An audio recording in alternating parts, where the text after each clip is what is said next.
The situation surrounding Nnamdi Kanu is once again at the center of national conversation, and many Nigerians are asking one big question.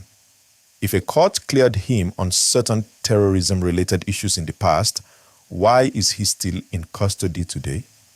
This is where the story becomes very important, and I want you to stay with me carefully as we break everything down step by step. Please make sure you like this video and subscribe to this channel, because we always bring you clear and balanced updates in simple English that everyone can understand. What happened is not as simple as social media headlines make it look. At one point in the legal journey, some charges against him were challenged successfully. There were rulings that questioned parts of the case. There were arguments about whether certain procedures were followed correctly. But that is where the public confusion began. When people hear that a court freed someone from charges, many assume that means the person is completely free. But in law, it does not always work that way. In this case, even though there were earlier legal victories and technical arguments that favored him at certain stages, other charges remained active. The federal government continued prosecution on different counts. Courts reviewed the case again. Proceedings continued. Eventually, a conviction followed on remaining charges. That conviction is the major reason he remains in custody today. Many viewers are asking, if part of the case was dismissed before, shouldn't that end everything? The answer is no. When a court dismisses some counts, it does not automatically cancel all other counts. Each charge is examined separately. If some fail and others stand, the case continues on the ones that remain valid. It is very important you understand this clearly. Legal battles can move in different directions at the same time. A person can win one motion and lose another. One court can give a decision and a higher court can review it. That is how the judicial system works. Please like this video and subscribe right now, because I am breaking this down in a way that is clear and factual, and you do not want to miss future updates. Now, beyond the legal technicalities, there is also the political dimension. This case is not just legal, it has become emotional and symbolic. Many supporters believe he is being treated unfairly. Others believe the government must enforce the law firmly. These two strong opinions have kept the issue alive for years. Some leaders from the Southeast region have called for dialogue. They believe political discussion could calm tensions. They argue that keeping him in detention continues to create frustration among young people in that region. On the other hand, government representatives maintain that once a court has given a lawful conviction, the legal process must be respected. This is where the headline becomes dramatic. When people say, "Court frees Kanu from terror charges," they are often referring to specific rulings at specific times. But that does not erase later developments. Later rulings change the direction of the case. And this is why he remains in custody.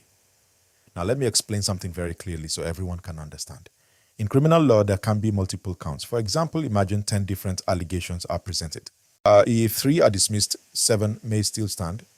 If the 7 are proven in court, the person can still be sentenced.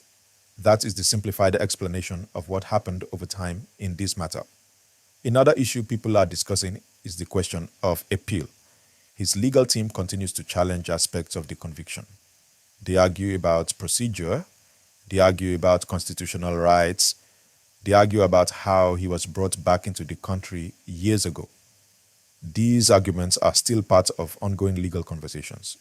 But as of now, the standing judgment keeps him in detention.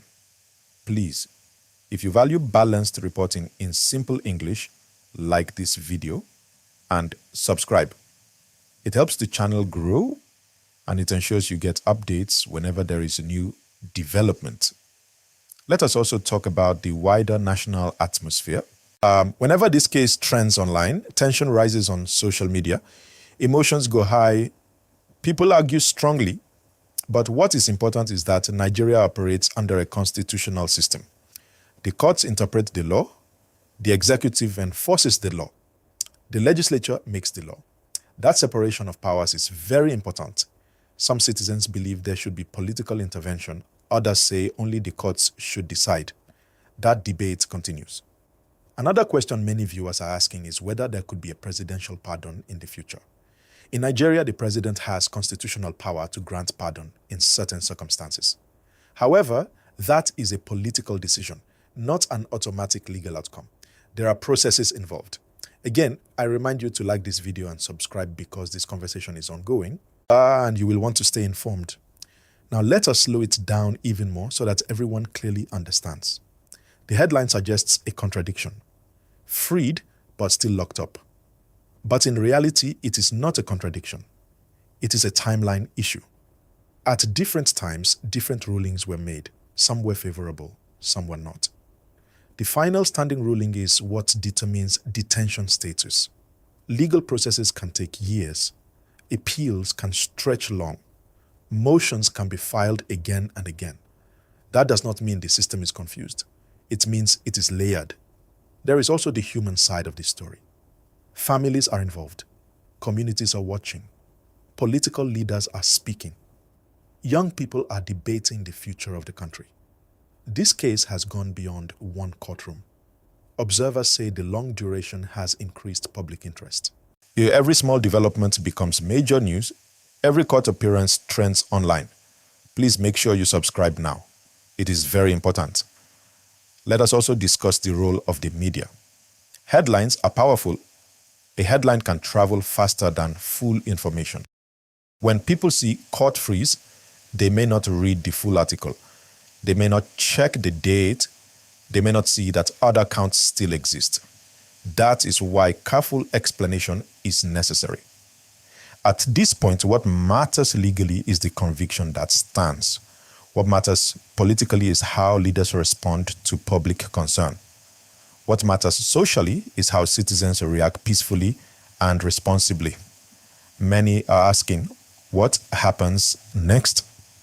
The next step depends on the appeal process. If a higher court overturns the conviction, the situation changes. If the conviction is upheld, detention continues unless there is executive action.